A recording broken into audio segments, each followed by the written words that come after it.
Oke, Assalamualaikum warahmatullahi wabarakatuh. Selamat pagi, siang, sore, dan malam teman-teman Sobat Kampus.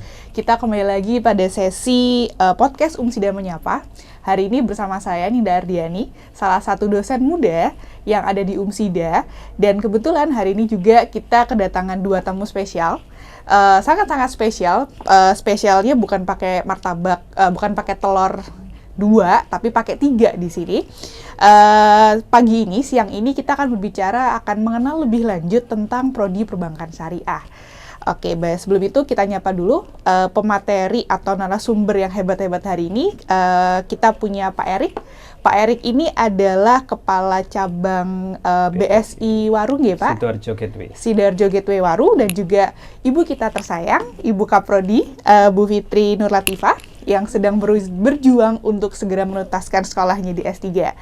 Beliau-beliau ini adalah bisa dikatakan senior saya, senior di bidang pendidikan, pengajaran, dan juga senior di bidang praktisi. Pak Erik ini kalau bisa saya bilang beliau adalah mahasiswa PRL di Umsida, mahasiswa PRL perbankan, mahasiswa RPL perbankan syariah di Umsida. Beliau di sini bisa dikatakan tadi saya bilang lebih senior daripada saya di bidang praktisi.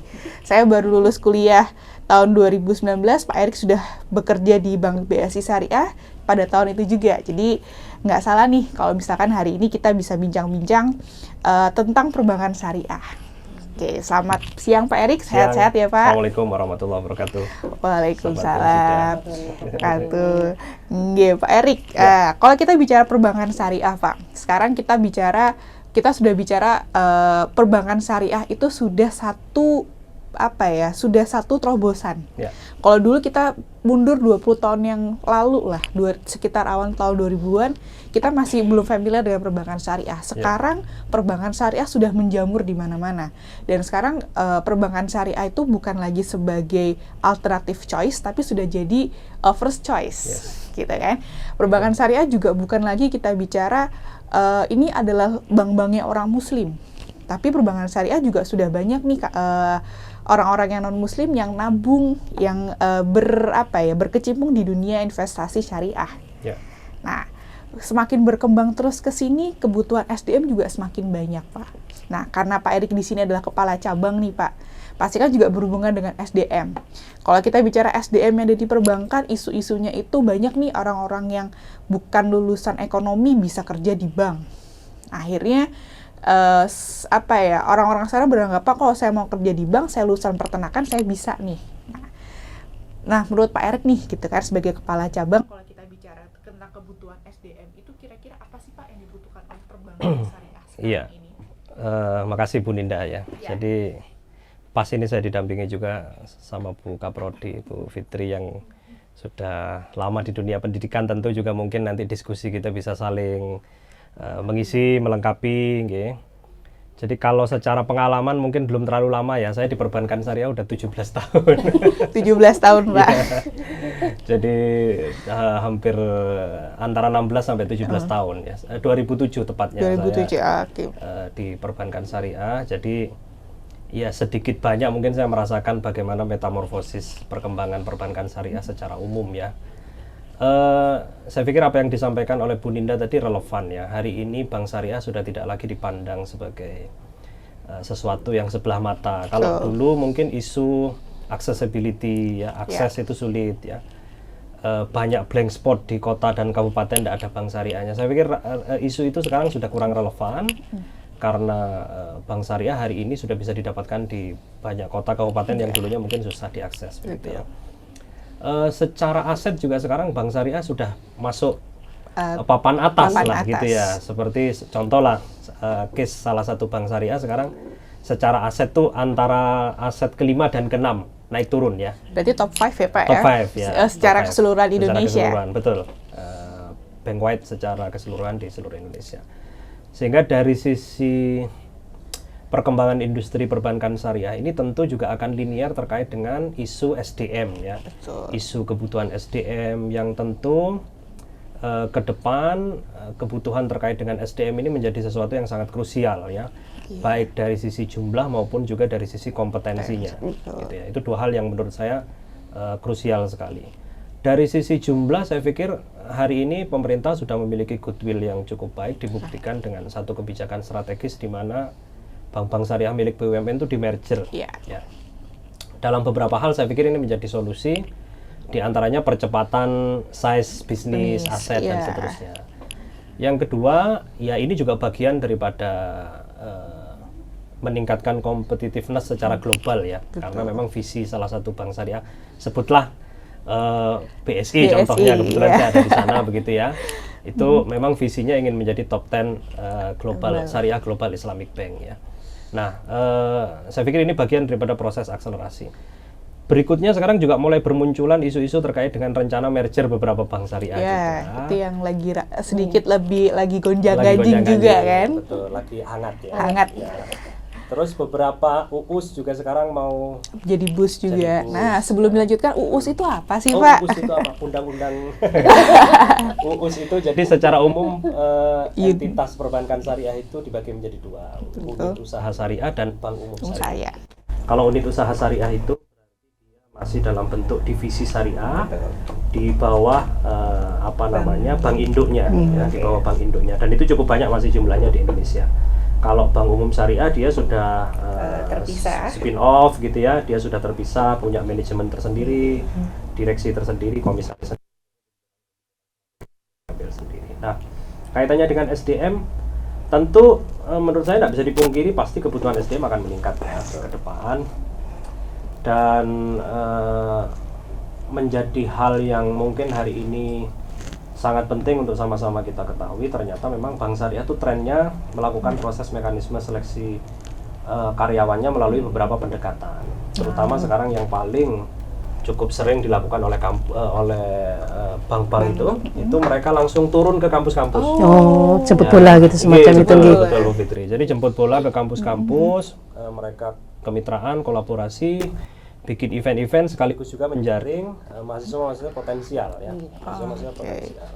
Nah, secara umum biasanya mekanismenya ada dua ya, besaran rekrutmen mahasiswa di bank syariah itu. Ada yang melalui jalur ODP atau Officer Development Program, jalur cepat lah, jalur khusus. Jalur gitu khusus. Ya. Jalur khusus atau jalur reguler. Sebagaimana umumnya rekrutmen. Bedanya apa? Bedanya begini, yang paling mendasar. Kalau ODP itu berarti ketika kita mendaftar dan nanti diterima, maka kita harus siap untuk ditempatkan di seluruh Indonesia. Cabang. Ya, tapi kalau rekrutmen lokal maka itu dedicated untuk kota dan kabupaten yang memang secara umum itu sih caranya. Ya, gitu. Jadi ya tadi seperti yang disebutkan Pak Erik kan ya. Sekarang bank syariah sudah berkembang, sudah banyak dan banyak UUS juga yang dia sudah mulai mau spin off jadi BUS kan, bank umum syariah. Otomatis kan kebutuhan SDM itu kan banyak, Pak. Balik lagi ke pertanyaan saya di awal. Dulu ketika saya masih fresh graduate tuh, Pak, itu banyak statement dari masyarakat, ya udah kalau kerja di bank itu saya lulusan apa aja diterima nih, gitu kan. Dikasih training gitu. Iya, dikasih training 1 bulan, 2 bulan, 3 bulan saya bisa nih kerja di bank syariah. Nah, pertanyaannya saya, apakah kebutuhannya yang diperbankan itu apakah seperti itu, atau tadi seperti dijelaskan Pak Erik, saya lebih senang datang ke kampus-kampus, saya menjaring bakat-bakat unggul. Gimana Pak? Dalam konteks perbankan syariah khususnya yang saya bicara, memang ada pendekatan dari sisi historis ya. Jadi bank syariah itu kan industrinya muncul duluan sebelum pendidikannya. Betul. Nah, jadi industri bank syariah itu muncul tahun 90-an awal, lahirnya Muamalat, BSM tahun 98 dan seterusnya. Pada saat itu hampir semua perguruan tinggi nggak punya prodi ekonomi syariah, perbankan syariah, belum punya.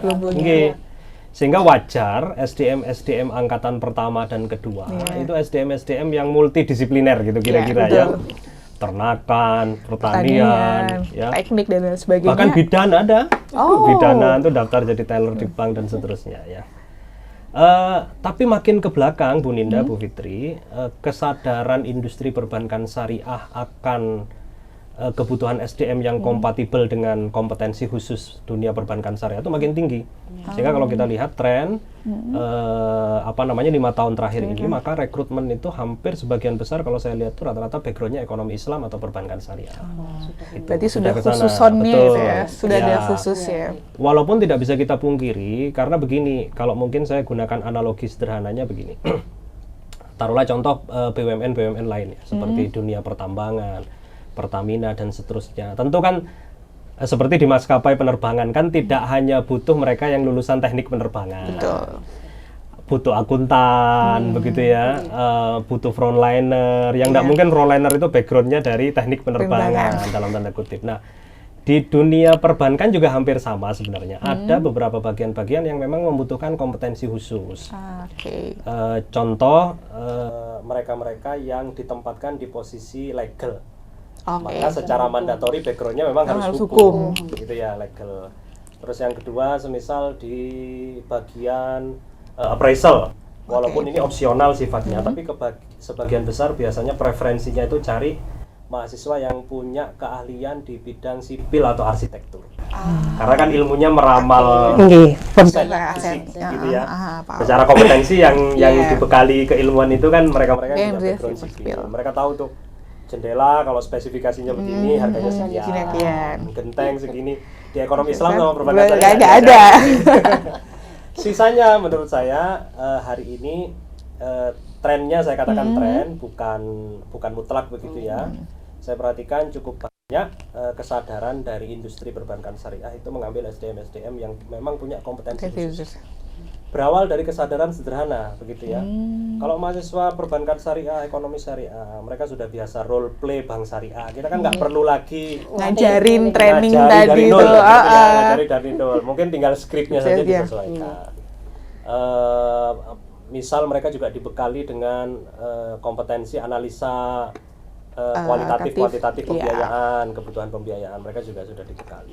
Tentu menurut saya ini adalah skill yang sangat-sangat primer yang dibutuhkan oleh dunia industri perbankan syariah. Secara umum begitu, Bu Ninda. Oke, berarti secara nggak langsung ya adanya tadi perkembangan tadi SDM yang pure perbankan syariah itu kan semakin dibutuhkan. Semakin dibutuhkan, betul. Nah, untuk menjawab kebutuhan itu, sudah ada Buka Prodi nih. Nah, monggo Buka Prodi, bagaimana sih Bu perbankan syariah yang di UMSIDA ini untuk menjawab problem-problem tadi yang ada di masyarakat. Seperti tadi, ternyata orang perbankan itu lebih senang kalau misalkan saya punya saya lebih senang nyari mahasiswa atau calon karyawan saya yang langsung saya jaring dari kampus. Dan saya juga lebih senang kalau misalkan yang bekerja di bank itu adalah mereka-mereka yang sudah punya ilmunya. Nah, monggo Bu Fitri, bagaimana sih Bu prodi kita, perbankan syariah sini berusaha untuk menjawab kebutuhan-kebutuhan itu? Monggo. Terima kasih Bu Ninda. Jadi kita di perbankan syariah ini dimulai dengan mungkin kita melihat pangsa pasar dulu. Memang pangsa pasarnya sudah tersedia segitu banyak seperti Pak Erik tadi sampaikan, betapa berkembangnya syariah ini bisa juga beberapa lembaga keuangan syariah lain ya Pak, betul. Seperti Pegadaian, Ventura dan sebagainya. Juga dengan manajemen siswa wakaf yang sekarang ini berkembang lebih ke arah digitalisasi, sehingga peluang itu luar biasa. Sampai kalau kita lihat aja, kita sedekah ke masjid itu sudah nggak pakai kaleng lagi, pakai QRIS. Sudah pakai QRIS semua. Keren gitu ya, anti pencurian dan ini. Nah, polisi cepet ada yang sudah pakai. Iya, dia lagi rame sekarang ya. Luar biasa memang. Lama-lama ini uang fisik ini sudah nggak terlalu kepake. Nah, dimulai dari situ perbankan syariah ini mengundang beberapa orang dari pakar kurikulum, kemudian dari praktisi, user, kemudian dari alumni dan lain sebagainya untuk merumuskan sebuah kurikulum yang menjawab semua ini gitu.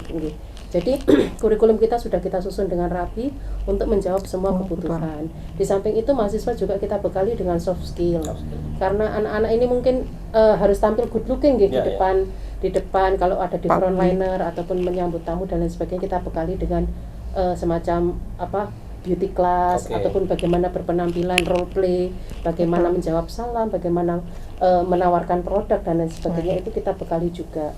Selain dari materi-materi teori yang sudah kita sampaikan, kita ajak juga mahasiswa studi banding ataupun datang ke lembaga-lembaga. Kemarin ke lembaga wakaf ada di Bandung gitu ya, sekalian jalan-jalan, sekalian melihat bagaimana pengelolaan wakaf gitu loh. Wakaf itu jangan cuman buat makam, buat musola ketika jamaah cuma 2 orang, atau kadang-kadang imamnya satu, jamaahnya juga satu, kan sayang gitu. Ketika wakaf itu bisa jadi produktif dan anak-anak itu melihat benar gitu loh. Oh, restorannya seperti ini, luasnya seperti ini. Ternyata dari wakaf yang cuma 50.000 itu bisa seperti ini, bisa membantu bayar kuliah beberapa orang duafa dan lain sebagainya itu kan luar biasa. Ya. Jadi dengan modal itu anak-anak semakin penasaran ataupun semakin ingin tahu lebih dalam. Kita ajak juga beberapa MSIB magang wajib kita dulu 3 bulan Pak. 3 bulan. Tapi karena mungkin di bank juga terlalu sibuk sehingga kita sesuaikan lagi waktunya menjadi cuma 1 bulan. Itu magang wajib. Itu ke beberapa bank ataupun lembaga keuangan. Tetapi kita juga ketika anak-anak ingin belajar lebih, saya ingin belajar magang mandiri Bu, monggo. Kita punya beberapa kegiatan mitra juga, anak-anak juga fasilitasi. bisa menyampaikan ke kampus ingin magang mandiri seperti itu bisa. Kemudian, nah ini lagi yang penting ini Bu Ninda ini salah satunya kan beliau ini ada di LSP gitu. Iya. Nah, anak-anak ini kita bekali gitu. Jadi anak-anak itu sudah tersertified BNSP, jadi nggak main-main gitu. Sertifikatnya memang dari BNSP. Badan Sertifikasi Nasional Profesi. Ya. Jadi anak-anak ini siap untuk profesi satu funding manager, funding product management, yang satu lagi funding sales manager. Sehingga anak-anak bisa milih, dia ingin lebih fokus ke dalam penjualannya, bisa ke atau ke develop produk bisa ya. ke bisa ke tadi itu marketingnya ataupun bisa ke develop produknya. Nah, itu dengan adanya LSP berarti lulusan UMSIDA ini sudah Terjamin, terstandarisasi, ya. terjamin. Jadi pihak banknya sudah agak diringankan ngoten nggih. Oh, ini ada jaminan dari BNSP. Nah, itu juga sebelum dites, itu juga namanya tes ya, ada yang berhasil, ada yang gagal. Tapi untuk meminimalisir kegagalan tadi, anak-anak dikasih training atau pembekalan dahulu seperti itu. Biar anak-anak lebih paham sehingga sertifikat yang dipegang itu juga Bermanfaat, bisa berguna dan meyakinkan pihak bank bahwa ini bisa juga jadi golden ticket Pak, Iya, gitu kan? iya. Karena nggak semua perguruan tinggi kan sekarang punya sertifikat itu. Apalagi tadi Pak Erik bilang, wah saya seneng nih, gitu kan, sama lulusan perbankan yang dia sudah tahu. Gitu. Ibaratnya saya nggak harus ngajarin lagi, nggak usah training, tapi dia sudah bisa in charge di lapangan. Dengan ada sertifikat kan seperti golden ticket. Oh ternyata lulusan UMSIDA, lulusan perbankan syariah UMSIDA sudah punya golden ticket nih, gitu kan, untuk apply pekerjaan di dunia perbankan. Jadi juga sesuai dikatakan Bu Fitri nih, kalau kita dari sisi akademis kita sudah mempersiapkan secara hard skill, soft skill, dan juga kita sudah ada golden ticketnya. Mereka sudah siap. Dari hard mereka sudah mereka dapat pengajaran di kelas. Kita teori-teori juga kita kasih dengan maksimal, dan kita juga ngikuti perkembangan yang ada di luar. Kalau dulu kita bicara ke perbankan, yaudah kita hanya kita harus ngantri lama gitu. Sekarang kalau kita mau apply per rekening baru, kita sudah tinggal buka mobile banking, sudah beres. Betul. Nah itu juga kita ajarkan di kelas. Itu penyesuaian-penyesuaian yang sudah kita ajarkan. Lulusan kita juga sudah matang dan kuliah di tempat kita juga menyenangkan, gitu kan? Ketemu Bu Fitri, ketemu saya, terus juga ada Bapak Ibu dosen yang lain. Fleksibel juga ya Bu ya. Kalau nggak bisa datang kita bisa e-learning, Iya. bisa ini. Kuliah Saya di sudah merasakan yang Kan. Ini bagaimana ini alasan Bapak ini? Saya Pak juga Erik juga ini sebagai salah satu mahasiswa Pak. Oh, gitu ya. Nah, gitu kan. saya ini juga penasaran sama beliau Penasaran, ya. Kaprodinya belum S3.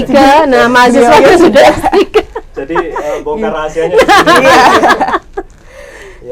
Kenapa sih Pak gitu kan? Kalau kenapa sih Pak kuliah di perbankan syariahnya UMSIDA? Ada apa di kita itu sampai menarik perhatian seorang Pak Erik Doktor gitu ya. Mau kuliah RPL Ya. di UMSIDA. Apa sih Pak yang buat penasaran gitu? Apa sih yang buat saya harus kuliah di perbankan syariahnya UMSIDA? Jadi gini Bu Ninda, Bu Fitri ya, ini jadi apa namanya, Bongkar rahasia.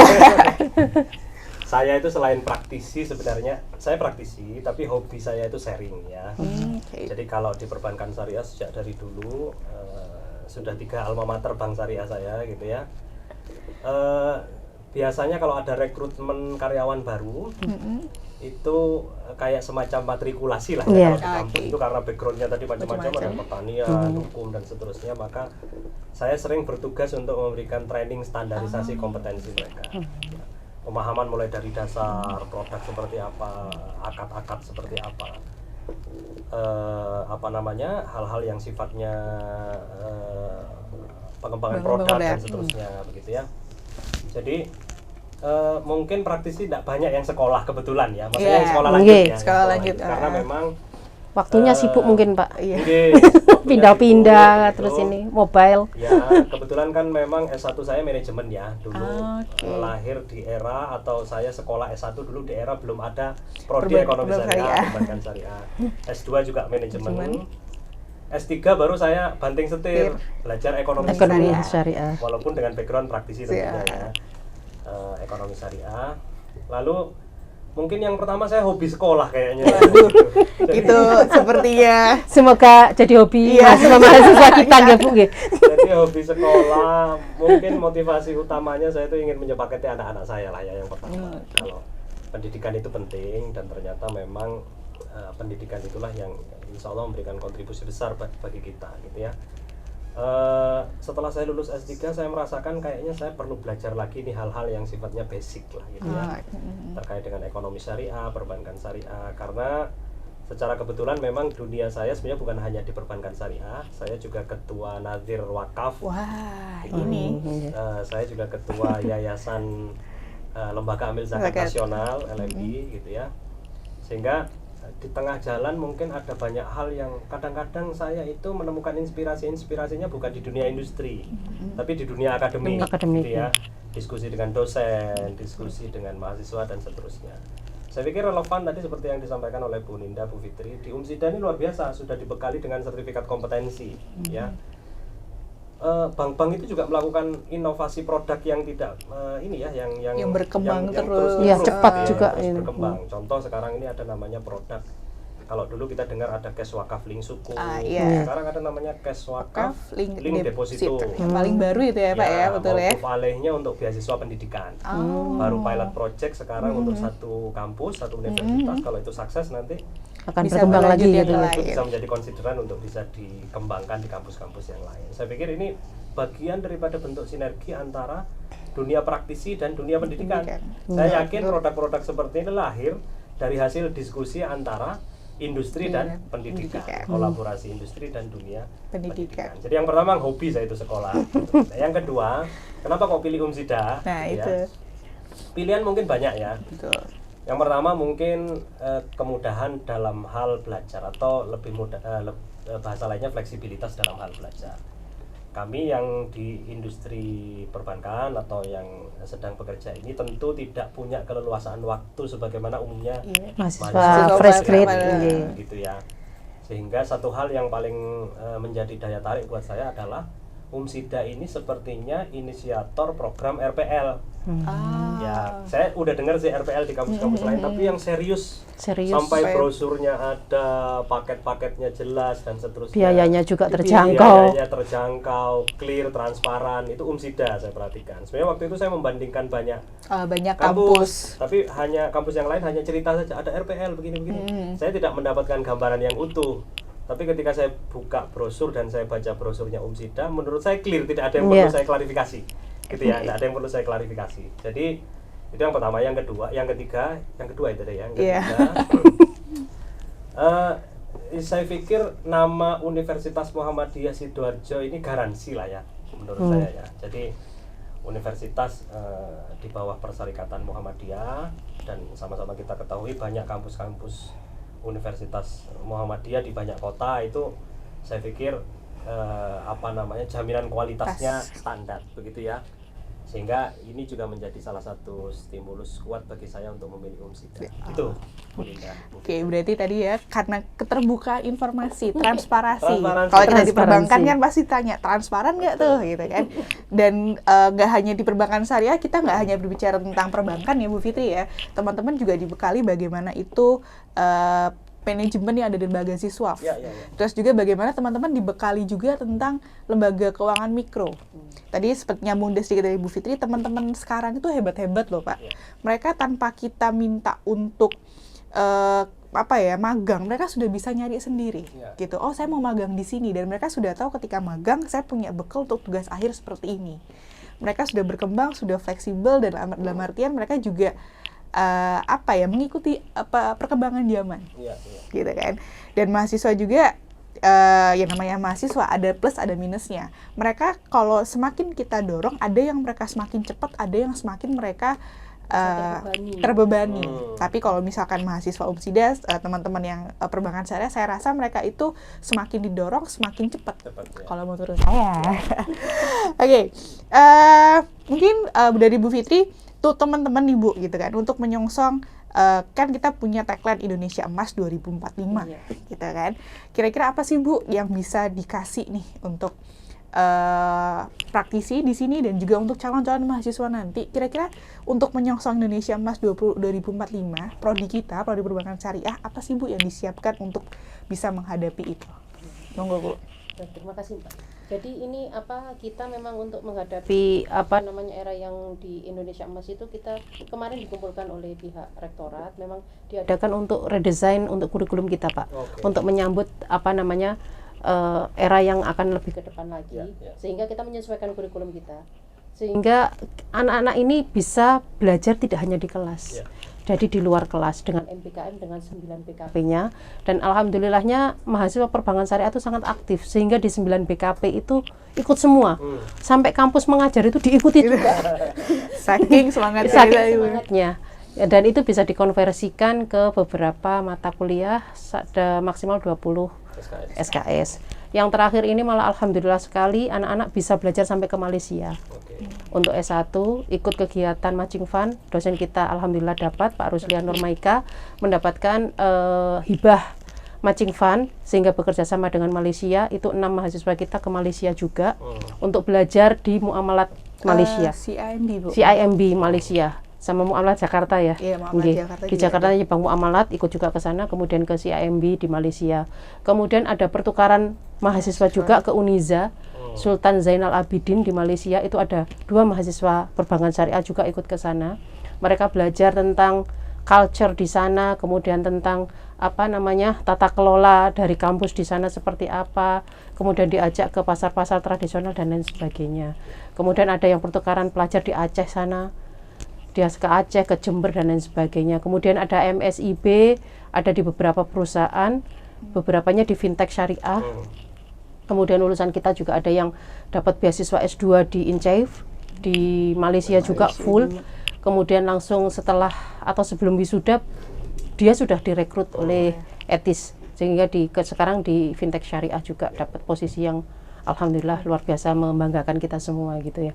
Sehingga harapan kami nanti banyak gitu yang calon-calon mahasiswa bisa belajar bersama kita di sini gitu. Kita ada kelonggaran dengan biaya juga insya Allah terjangkau tidak terlalu mahal jika dibandingkan dengan kampus-kampus lain. Bisalah kita tidak hanya ngecap gitu transparan. Ada garansinya kan Pak. Di brosurnya itu jelas harganya itu jauh sekali, walaupun dengan tetangga-tetangga kita. Dari gedungnya aja sudah bisa dilihat gitu. Monggo kalau ada mungkin rekan-rekan SMA gitu pengen jalan-jalan wisata kampus, monggo kita ada di kampus 1 di Sidowayah Celep, kemudian kampus 2 kita ada di Nggelam, kampus 3 ada di Lebo. Nah itu kita bisa melihat gitu ya. Kalau kuliah seadanya ndak ada gedungnya gitu, kayaknya nanti tahu-tahu di tengah-tengah buyar gitu kan. Ada beberapa kasus seperti itu. Kemudian saya juga tertarik, tadi Pak Erik bilang sekarang ada wakaf link deposito nantinya untuk biaya pendidikan gitu ya. Dulu saya pernah ketemu dengan Pak Nuh, Prof Nuh yang waktu itu BWI juga masih awal-awal tahun 2010-an itu di Jakarta. Beliau selalu menekankan bahwa untuk memutus mata rantai kemiskinan itu hanya dengan pendidikan. Waktu itu beliau bilang memang selaku Menteri Pendidikan. Tapi itu memang benar-benar kita rasakan Pak Nggih. Betul. Dengan tingginya tingkat pendidikan itu insya Allah mata rantai kemiskinan itu juga akan mengikis. Orang akan semakin pinter, semakin terliterasi, dia akan memberikan ketika ada masalah itu mikir dulu gitu loh. Jadi rentenir sudah agak pensiun ya, karena orang lebih pinter ya, bisa meliterasi. Oh pinjam di bank bisa kok gampang. Oh pakai di BSI gampang kok ternyata. Oh ada juga fintech yang kita nggak pakai agunan dan lain sebagainya lah. Literasi seperti itu kan ketika orang pinter berpendidikan akan mengambil jalur itu daripada ke rentenir. Nah, seperti itu.